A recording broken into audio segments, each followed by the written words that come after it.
2010년에 저는 교회 리더 리 씨와 자주 접했어요. 그 사람은 항상 이렇게 말했었어요. 그동안 하나님은 계속 저를 선대해 주셨어요. 어떤 교회 사역에 어려움이 생기면 리더가 저를 그쪽으로 보냈었죠. 가고 싶지 않을 때도 있었는데 그것도 하나님이 주신 부탁이라고 생각하면 육을 조칠 수 없었어요. 하나님께 충성해야 하니까 받아들였죠. 제가 새로운 교회에 가서 예배에 한두 번 참석할 때면 단결력이라고는 찾아볼 수도 없던 교회가 정상으로 돌아오고 교회 생활이나 복음 사역에서도 성과가 났었어요. 가끔 난관에 부딪혀 하나님께 기도하면 하나님께서 길을 열어주셨고요. 무슨 일을 하든 굉장히 순조로웠죠. 하나님의 사역이 정말 기묘하다고 생각했어요. 리 씨의 체험을 들으면서 감탄이 터져 나오더라고요. 정말 책임감도 있고 사역 능력이 있다고 생각했죠. 한 번은 예배 전에 가볍게 몇 마디를 하고 있었는데 리 씨가 바로 제 말을 끊고 그러는 거예요. 지금 1분 1초가 황금 같아요. 그러니 만났을 때 수다 떨지 말고 하나님 말씀을 교제해야죠. 그 말을 들으면서 지난 몇 년간 꽤 많은 리더를 봤었는데 리 씨처럼 이렇게 열정적이고 경건하고 열심히 진리를 추구하는 리더는 처음 보는 것 같았어요. 그렇게 그 사람을 더 우러러보고 탐복하게 됐죠. 근데 같이 하는 시간이 길어지니까 새로운 면들이 보이더라고요. 리 씨는 교제할 때마다 사리에 맞는 말을 해서 진리를 추구하는 사람처럼 보이지만 자신이 어떻게 하나님 말씀의 근거에 스스로를 반성하고 인식했는지, 어떻게 하나님 말씀을 체험했는지 그런 걸 교제하는 건 별로 없었어요. 교제하는 게 대부분 은근슬쩍 자기 자신을 과시하고 높이고 사람들한테 자신은 교회에서 양성하고 중용하는 사람이라는 인상을 줘서 우러러보게 하는 시기였죠. 더 심각한 건 리 씨가 교회 이익과 관련된 아주 중요한 일에서 진리를 실행하지 않고 눈 하나 깜빡하지 않고 거짓말을 하면서 책임을 전가한다는 거였어요. 그때 리 씨 사역을 책임지던 순 씨가 교회에서 제멋대로 하고 교회 돈을 횡령하고 유용해 적그리스도로 규정되고 출교된 일이 있었어요. 리 씨는 순 씨의 악행을 분명히 알고 있었고 또 그 일에 자기도 가담해놓고 순 씨가 출교되고 나서 반성하거나 하나님께 회개하지도 않고 자기가 순 씨 악행에 일조했다는 걸 인정하지도 않았어요. 자기는 그 일에 대해 전혀 모르고 참여한 적도 없는 것처럼 자신을 완전히 배제하더라고요. 그제서야 리 씨가 심각하게 외식하고 있다는 걸 알게 됐어요. 리 씨는 위장을 아주 잘하는 데다가 높은 차원에서 설교해 사람을 미혹하기 때문에 분별력이 없는 형제자매들은 그 사람의 이름만 들어도 부러워하고 숭배하고 그랬어요. 리 씨의 태도와 그 사람이 사역하고 설교한 결과를 보고 협력하는 형제와 같이 거짓 리더를 분별하는 원칙에 대조해 보고 나서 거짓 리더에 속한다고 판단하게 됐어요. 그래서 투서를 보내 리 씨의 상황을 알렸죠. 투서를 보내고 저희는 리더가 이 일을 확인하고 리 씨 상황에 대해 알아보기를 기다렸어요. 근데 보름이 지나가는데도 아무 답장이 없는 거예요. 저랑 협력하는 형제는 그 일 때문에 많이 답답해하고 있었죠. 그러다 어느 날 리 씨가 신이 나서 저희와 예배드리러 와서는 리더가 자기를 양성하려고 한다는 거예요. 정말 믿을 수가 없었죠. 어떻게 거짓 리더를 교체하지는 않고 양성하고 중용하는 건지, 설마 저희가 진리 원칙을 몰라서 제대로 분별하지 못하고 그 사람을 잘못 고발한 건가 했어요. 한 달이 지나서 리 씨가 다시 와서는 교회에서 다시 리더를 뽑을 예정이라고 하더라고요. 또 많은 형제 자매들이 자기를 굉장히 좋게 평가해서 리더로 뽑으려고도 한다는 거예요. 그 말에 멍해졌죠. 저는 리 씨가 간사하고 교활한 사람이라 리더 자리에 전혀 안 맞는다고 생각했었거든요.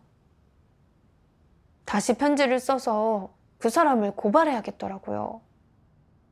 근데 추서를 쓰자니 고민이 되는 거예요.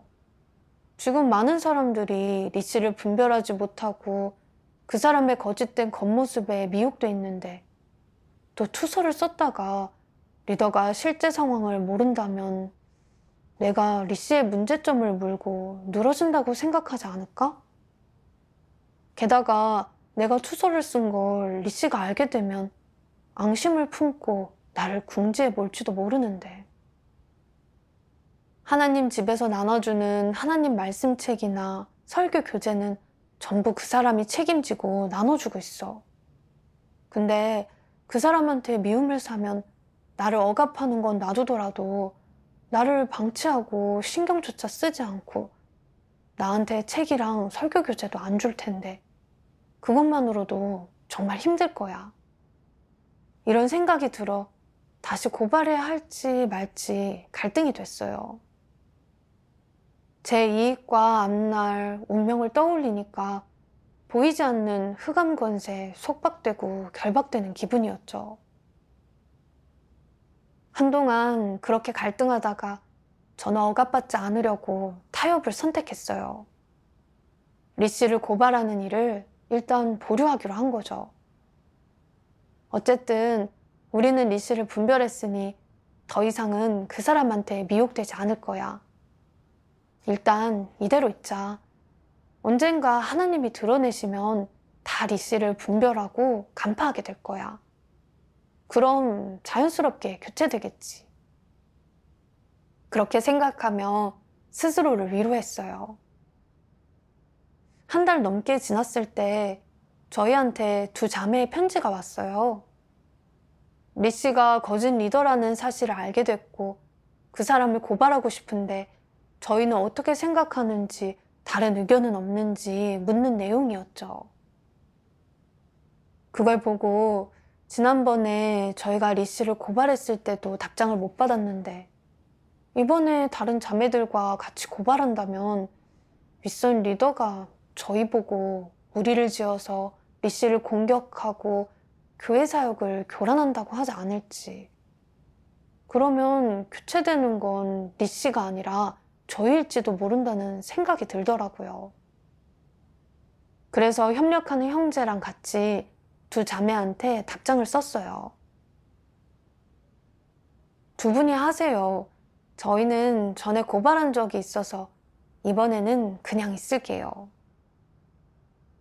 편지를 보내고 자책이 많이 됐어요.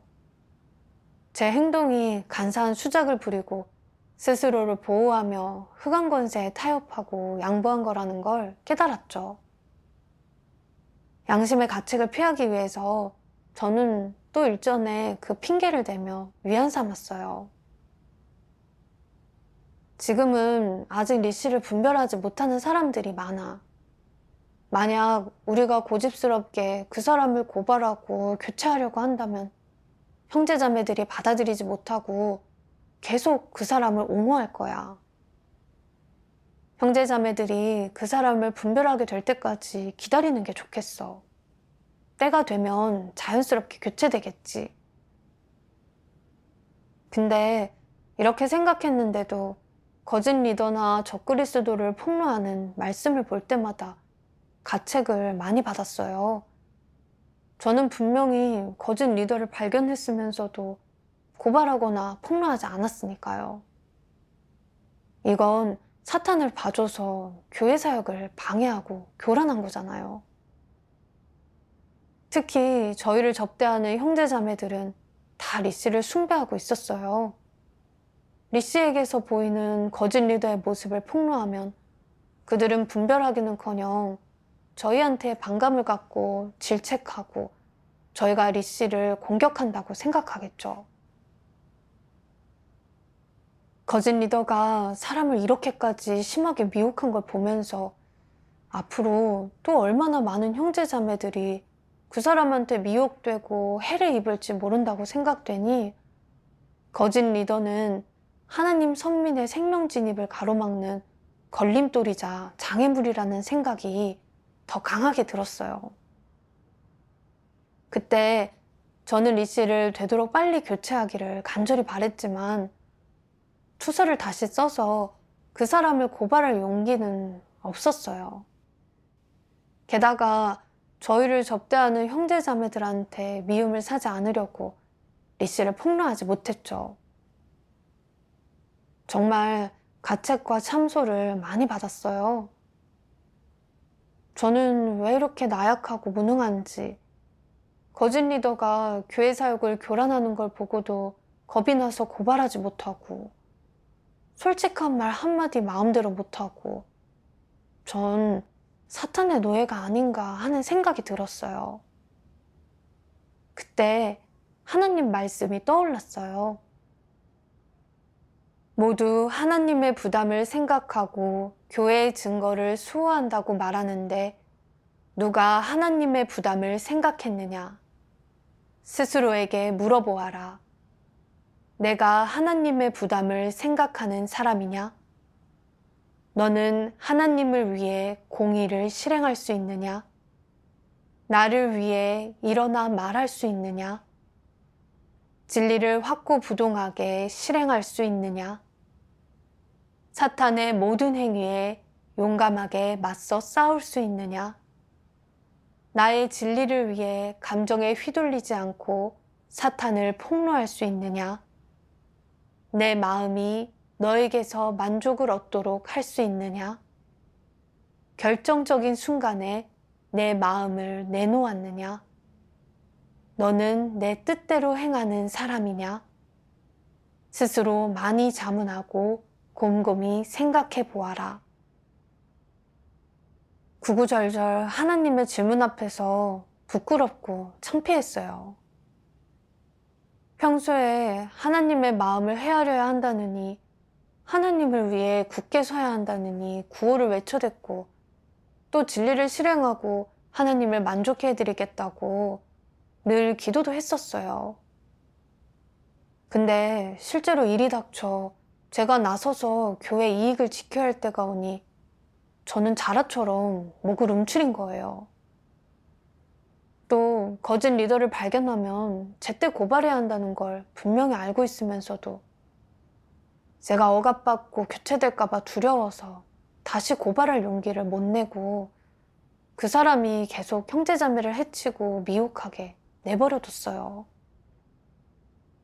더 슬픈 건 저를 접대하는 형제자매가 리 씨한테 미혹됐다는 걸 알면서도 거짓 리더를 분별하도록 도와주지는 않고 제 안위만 살피면서 리 씨를 폭로했다가 형제자매의 심기를 거슬러 앞으로는 접대를 못 받게 될까 봐 두려워했다는 거예요. 그래서 리 씨가 보인 거짓 리더의 모습에 대해 입을 닫았죠. 저는 정말 너무 이기적이고 비열한 인간이었어요. 하나님께서 공급해 주신 모든 걸 누리고 형제자매들한테 접대와 보살핌을 받으면서 저는 하나님의 마음을 전혀 헤아리지 않았고 교회 사역을 지키지도 않았어요. 거짓 리더가 교회에서 권세를 잡고 교회 사역을 교란하도록 내버려두고 신경도 안 썼죠. 양심도 없고 이성도 없었어요.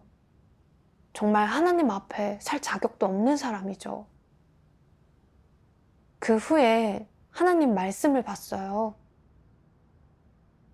하나님의 집은 진리를 행하지 않는 자들과 고의로 교회를 무너뜨리는 자들을 남겨두지 않는다.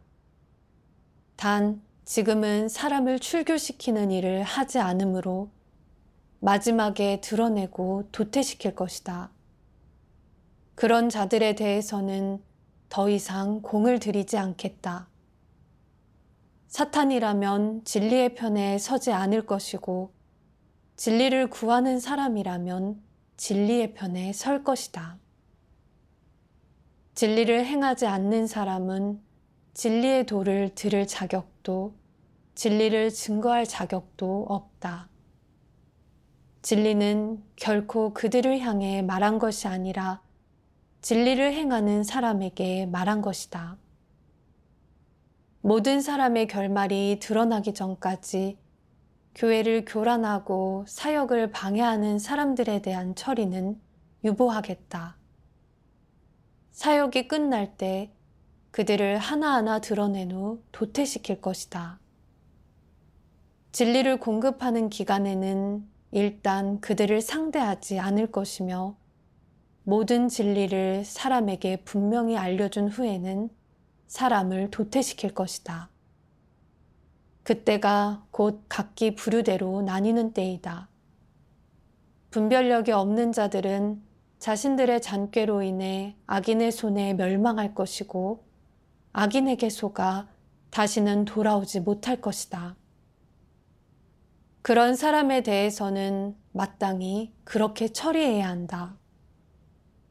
그들은 진리를 사랑하지 않고 진리의 편에 서지 않았으며 악인을 따르고 악인의 편에 서서 악인과 연합하여 하나님을 대적했기 때문이다. 그들은 악인들이 퍼뜨리는 것이 악이라는 것을 분명히 알면서도 뻔뻔스럽게 진리를 등지고 악인을 따라갔다. 진리를 행하지 않고 멸망에 가증한 짓을 하는 자들은 전부 악을 행하고 있는 것이 아니겠느냐? 그들 중에는 왕행세를 하는 자가 있고 부와 내동하는 자가 있지만 하나님을 대적하는 본성은 모두 같지 않으냐? 그들이 무슨 핑계로 하나님이 자신들을 구원하지 않는다고 말할 수 있겠느냐? 또 무슨 핑계로 하나님이 공의롭지 않다고 말할 수 있겠느냐? 그들의 악행이 그들을 파멸시킨 것이 아니더냐? 그들의 패역이 그들을 지옥으로 끌고 간 것이 아니더냐? 진리를 행하는 자는 최종적으로 진리로 인해 구원받고 온전케 될 것이고 진리를 행하지 않는 자는 결국 진리로 인해 자멸할 것이다. 이는 진리를 행하는 자와 행하지 않는 자의 결말이다. 제가 바로 하나님의 말씀에서 밝히신 진리를 실행하지 않는 사람이고 하나님이 증오하시는 사람이었어요. 저는 항상 제 스스로를 지키고 보호했어요. 리 씨가 거짓 리더라는 사실을 분명히 알면서도 원칙을 지켜 고발하고 폭로할 용기를 내지 못했죠. 이건 사탄한테 무릎을 꿇고 사탄과 한패가 된 거잖아요. 겉으로 볼 때 저는 리 씨의 편에 서서 그 사람을 지켜주지는 않았지만 거짓 리더를 고발하거나 폭로하지 않고 그 사람이 교회에서 형제자매들을 미혹하고 기만하며 교회 사역을 교란하고 방해하게 내버려 둔 거예요. 이런 행동 자체가 사탄의 편에 선 거죠. 하나님께서 말씀하셨어요. 그들은 악인들이 퍼뜨리는 것이 악이라는 것을 분명히 알면서도 뻔뻔스럽게 진리를 등지고 악인을 따라갔다. 진리를 행하지 않고 멸망에 가증한 짓을 하는 자들은 전부 악을 행하고 있는 것이 아니겠느냐. 말씀에서 폭로하신 게 바로 제 모습이었어요. 예수님 말씀이 떠오르더라고요. 나와 함께 아니하는 자는 나를 반대하는 자요. 나와 함께 모으지 아니하는 자는 해치는 자니라. 하나님이 사탄과 전쟁을 벌이실 때 사람이 하나님 편에 서지 않으면 바로 사탄의 편에 서는 거예요. 중립적인 입장은 없어요. 근데 저는 거짓 리더를 고발하는 일에서 머리를 굴리고 중립을 선택해 제 안위를 챙기려고 했어요. 이건 사탄의 편에 서서 하나님을 배반한 거죠. 또 저는 많은 사람들이 리 씨를 분별하지 못하니 하나님이 그 사람을 철저히 드러내실 때까지 기다리면 때가 됐을 때 자연히 교체될 거라고 생각했어요. 언뜻 보면 합리적인 생각 같아 보이지만 사실 이건 책임을 회피한 거고 진리를 실행하지 않는 자신을 위해 핑계를 찾은 것에 불과해요. 저는 하나님이 드러내시기만 기다렸지 제 책임을 다해 리 씨를 폭로하고 고발하지 않았어요. 그 본질은 거짓 리더가 악을 행하며 교회 사역을 교란하는 걸 용인해 준 거죠. 저를 거짓 리더의 공범자라고 해도 과언이 아니에요. 정말 너무 이기적이고 비열하고 나약하고 무능한 제 자신이 증오스러웠어요. 전 정말 못나고 개만도 못한 인간이었어요. 정과 사의 전쟁에서 조금도 증거하지 못했으니 하나님께 증오받아 마땅해요. 저는 하나님 앞에 나아가 기도하고 회개하며 거짓 리더와 적그리스도의 흑암 권세에서 벗어나 하나님 편에 서고 사탄의 세력을 부정할 수 있는 힘을 달라고 구했어요. 그리고 증거를 더 모아서 리 씨를 고발하는 투서를 쓸 생각이었는데 제가 고발하기 전에 교회에서 이미 조사를 거쳐 리 씨가 적그리스도의 길을 가는 거짓 리더라는 걸 밝히고 그 사람을 교체했어요. 나중에야 저는 다른 한 거짓 리더가 처음에 저희가 쓴 투서를 방치했다는 걸 알게 됐어요. 그 리더도 실제적인 사역을 하지 않아 교체됐죠. 이 소식을 듣고 굉장히 기뻤지만 한편으로는 자책되고 죄스러웠어요. 이번 일에서 저는 사탄의 노예 역할을 하면서 교회 사역을 지키지도 굳게 서지도 못했으니까요. 리 씨가 교체되고 나서 새로운 자매가 잠시 교회 사역을 맡게 됐어요. 그 일은 그렇게 마무리되는 것 같았는데 사실 그렇지 않았어요. 한 달쯤 지났을 때 협력하던 형제가 그러는 거예요. 리 씨가 교체된 후에도 받아들이지 못하고 형제 자매들 사이에서 새로 선발된 리더는 거짓 리더라는 말을 퍼뜨리고 있다는 거였죠. 또 리 씨는 사람들이 자신을 동정하도록 미혹하고 자기 편에 서도록 회유해 새로 뽑은 리더를 파면하고 리더 자리를 되찾으려 한다고 했었어요. 이 얘기를 듣고 마음이 조급해져 부랴부랴 악행을 저지르는 리 씨에 대해 리더한테 알릴 방법을 찾았어요. 근데 마침 새로 임명된 교회 리더도 윗선 리더한테 리 씨의 상황을 보고하려 하고 있었더라고요. 어떻게 해야 좀 더 명확하게 전달할 수 있을지 고민하고 있길래 제가 글재주가 좀 있어서 대신 투서를 써주겠다고 했죠. 그리고 다음날 아침 투서를 다 쓰고 나니 협력하는 형제가 갑자기 우리 이름도 넣자고 하는 거예요. 순간 멍해졌죠. 리 씨는 음험하고 악독한 데다가 사람들을 미혹하는 데 재주가 있어. 만약 이번에 고발하는 데 실패해 리 씨가 권력을 되찾아 다시 리더가 된다면 그동안 권력을 남용하며 사람들을 출교시킨 리 씨의 행태를 보면 다시 권력을 잡는 순간 우리를 교체할 게 뻔해. 더 심하면 출교시킬 수도 있고. 근데 이름 안 넣으려니 좀 그렇고 우리가 투서를 대필해줬으니까. 한참 생각하다 그럼 대필자 신분으로 서명하자고 그랬죠. 사실 저는 가능한 한 선을 긋고 싶었어요. 그래야 나중에 억압받더라도 정도가 약할 거니까요. 근데 그 말에 협력하는 형제가 저를 책망하더라고요. 이름 하나 적는 게 뭐가 그렇게 어려워요? 정말 간사하네요. 형제가 바로 제 아픈 곳을 찌르더라고요. 더 이상 스스로를 지키며 간사한 사람이 되지 말아야 한다는 걸 깨달았어요.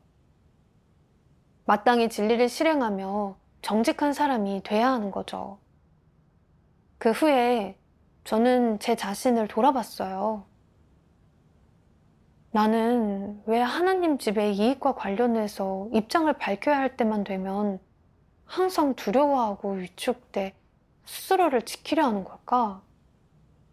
이건 대체 어떤 본성에 지배된 거지? 그리고 말씀 낭송 영상을 봤어요. 전능하신 하나님 말씀. 사탄은 국가 정부, 유명 인사와 위인들의 교육과 가르침을 통해 사람을 폐괴시키며 그들의 허튼 소리는 사람의 생명 본성이 되었다. 하늘은 자기 자신을 위하지 않는 자를 멸한다. 라는 말은 사탄의 명언으로 이미 모든 이의 내면의 침투에 생명이 되었다. 이 밖에 처세 철학에 관한 말들 또한 마찬가지이다.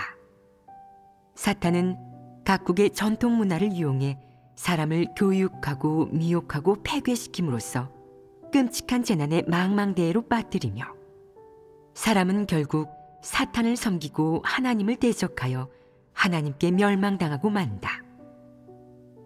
사회에서 수십 년간 공직에 있던 사람에게 당신은 관직에 오르고 벼슬길이 그렇게 형통하신데 당신을 그렇게 만들어준 명언은 무엇입니까? 라고 물어본다면 그는 이렇게 대답할 것이다. 한 가지만 알고 있습니다. 바로 공직에 있으면 뇌물 주는 자를 꾸짖지 않는다는 것과 아부 없이는 되는 일이 없다는 것입니다. 그는 사탄 철학인 이 말에 기대어 관직에 올랐다. 이 말이 그 사람의 본성을 대변하지 않겠느냐? 공직에 오르기 위해 수단과 방법을 가리지 않는 것은 그의 본성이 되었고 관직에 올라 사업을 이루는 것은 그의 목적이 되었다. 사람의 삶과 행위, 사람됨에는 아직도 사탄의 독소가 많이 들어있다. 예를 들어 사람의 처세 철학, 일처리 방식, 사람의 좌우명에는 모두 큰 붉은 용의 독소가 가득하며 이것들은 모두 사탄에게서 비롯된 것이다. 그러니 사람의 뼛속과 핏속에 흐르는 것은 모두 사탄의 것이다. 인류는 사탄에 의해 심하게 폐괴되었고 모든 사람의 혈액 속에 흐르는 것은 사탄의 독액이다.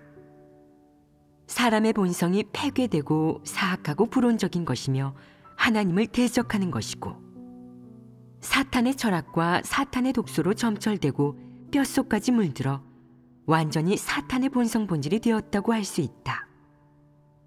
그러기에 하나님을 대적하고 적대시하는 것이다. 하나님 말씀을 보고 나서야 제가 거짓 리더나 적그리스도와 정면으로 부딪히지 못하는 이유가 뭔지 알게 됐어요. 그건 제가 일을 하거나 남들과 어울릴 때 사람은 자기만을 위해 살아야 한다. 일을 하나라도 적게 만들다. 명철보신이 살 길이다. 각자 자기 집 문 앞에 눈을 치우고 남의 기와의 서리는 신경 쓰지 마라. 이런 사탄의 논리와 법칙, 처세 철학으로 살기 때문이었어요. 저는 이런 사탄의 독소로 살면서 너무 이기적이고 비열하고 나약하고 간사했어요. 무슨 일을 하든 가장 먼저 제 이해득실을 따졌고요. 처음 리 씨를 고발할 때도 제 자신을 지키려는 마음 때문에 고발할 용기를 못 냈어요. 그리고 지금 리 씨가 당을 지어 교회에서 권력과 지위를 다투며 교회 사역을 방해하고 교란하는데도 일어나 진리를 실행할 용기를 내지 못하고 자라처럼 목을 움츠리고 있었어요. 자칫 머리를 들었다가 거짓 리더나 적그리스도한테 들켜서 괴롭힘 당할까봐 두려워한 거죠. 명목상으로는 하나님을 믿고 따르고 있었지만 제 마음속에는 하나님의 자리가 없었고, 심지어 하나님의 집을 이방인들의 사회처럼 생각했어요. 하나님 집에는 공평도 공의도 없으니 매사에 조심하고 신중하며 스스로를 보호해야 하고, 그렇지 않으면 억압받고 괴롭힘 당할 거라고 생각했죠. 이건 하나님에 대한 모멸이자 모독이었어요. 하나님 집은 세상이 아니에요. 세상에서는 사탄이 권력을 잡고 악인이 정권을 잡고 있으니 좋은 사람들은 괴롭힘과 억압을 당할 수밖에 없잖아요. 근데 하나님 집에서는 그리스도가 권세 잡고 진리가 권세를 잡고 있어요. 거짓 리더나 적그리스도는 하나님 집에 아예 발을 붙이지 못하죠. 하나님의 선민들이 진리를 깨달아 분별력을 갖추게 될수록 그들은 고발되고 폭로돼 제거되고 내쳐질 거예요. 이게 하나님의 공의죠. 하나님은 악인은 반드시 징벌받을 거라고 말씀하셨어요. 하나님의 말씀이 바로 진리이자 하나님이 이루신 사실이죠. 저는 또 거짓 리더나 적그리스도들이 교체되거나 출교된 일을 봤었어요. 이게 바로 하나님의 공의잖아요. 근데 저는 이익에 눈이 멀어 어떻게 해야 스스로를 지킬 수 있을지만 생각했어요. 하나님을 믿으면서도 하나님 말씀을 믿지 않고 하나님의 신실함과 공의로움을 믿지 않고 이를 보는 관점도 이방인들과 같았으니 이는 바로 불신파의 모습이죠. 만약 제가 계속 사탄의 처세 철학으로 살면서 진리를 실행하지 않고 교회 사역을 지키지 않는다면 마지막에 하나님께 정죄되고 내쳐지겠죠. 이런 것들을 깨닫고 리 씨를 고발하는 일에서 제 책임을 다해야 한다는 걸 알게 됐어요.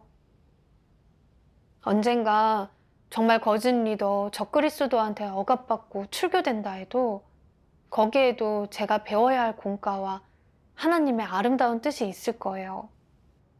그래서 저는 담담하게 투서에 서명했어요. 그 순간 마음이 정말 편안해지면서 뿌듯함까지 들더라고요. 제가 마침내 제대로 한번 일어나 사람다운 사람이 됐구나 싶었죠. 투서를 보내고 한 달쯤 지나 드디어 좋은 소식을 들을 수 있었어요. 리 씨가 많은 악행을 저지르고도 회개하지 않아 적그리스도로 규정되고 교회에서 출교됐다는 소식이었죠.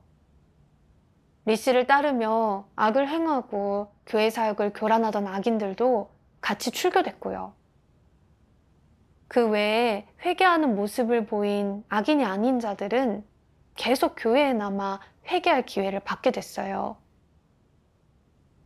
그렇게 몇 달 동안 이어진 혼란이 드디어 끝나고 교회 생활도 정상으로 돌아오게 됐어요. 이런 결과를 보며 안도가 되면서 또 자책과 아쉬움도 느껴졌어요. 거짓 리더 적그리스도를 고발하는 일에서 저는 이기적이고 비열하게 행동하면서 제 자신을 지키고 심지어는 하나님의 공의에 대해 그리고 하나님 집에서는 진리가 권세를 잡는다는 사실에 대해 의구심을 가졌으니까요. 또 하나님께 불신도 많이 보였고요. 저는 너무 폐괴된 사람이고 하나님께 빚진 것도 많았어요. 앞으로 또 이런 일이 닥치면 그때는 반드시 하나님 편에 서겠다고 다짐했어요. 4년 후에 저는 또 비슷한 사건을 접하게 됐어요. 제가 다니는 교회에서 리더 왕 씨를 포함해 3명이 늘 글귀돌이만 늘어놓고 실제적인 사역을 하지 못해 거짓 리더로 규정되고 교체된 일이 있었어요. 그 후에 교회에서는 임시로 2명의 리더를 보내 사역을 책임지게 했고요. 2 자매가 오고 얼마 후 왕 씨는 우리 교회는 구제비를 먹지 않을 것이다 라는 궤변을 퍼뜨린 거예요. 외부에서 보낸 2 자매를 리더로 받아들이지 않겠다는 뜻이죠. 그들은 빌미를 잡아 2 자매한테 공세를 펼치고 형제 자매들을 끌어들여 자신들 편에 서게 하고 같이 2 자매를 파면해달라는 투서를 썼어요. 얼마 후 그들은 저를 찾아와 고발에 참여하라고 했죠. 저는 그들이 작성한 투서에 써있는 악행들을 살펴봤어요. 어떤 것들은 정상적으로 드러내는 폐괴로 악행이라고 하기는 힘들었고 어떤 것들은 과장돼 있더라고요. 심지어는 근거 없는 얘기에 사실을 왜곡한 거짓말도 있었죠.